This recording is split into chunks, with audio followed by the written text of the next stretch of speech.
So the article I picked for this project was the Huffington Post. It's actually a string of articles that I've been following since March 2010 when I first visited Greece.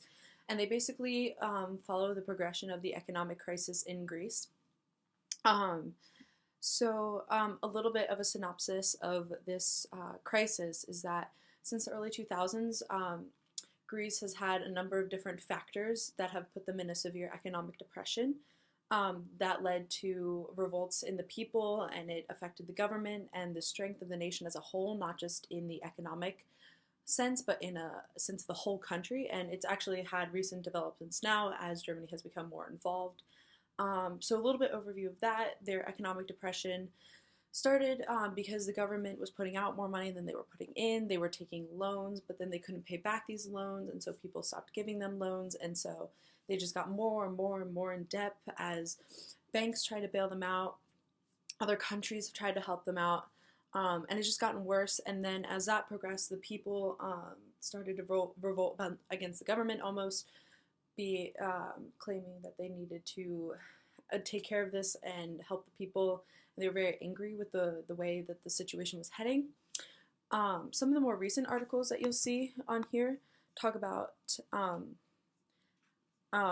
how Greece should go about, change, like what they should do to fix the government, but also a little bit more about how Germany's involvement is really interesting. There's almost a little bit of neo-Nazism, not in the same sense that they're persecuting the Jews, but in the early stages of Hitler after World War I, when Germany was plagued with all of this debt and they refused to pay it back. Germany understands what Greece is going through by being such in an economic depression and being surrounded by all these countries putting pressure on them.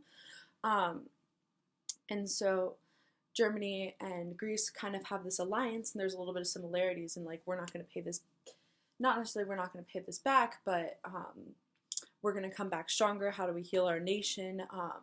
And having nothing to do at this point with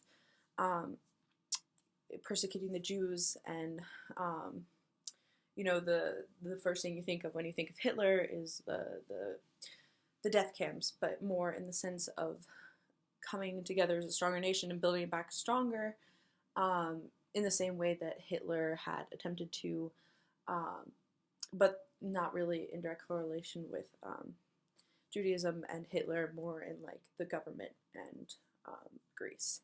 So that's a little bit about what these articles are. I hope you enjoy it. Thanks.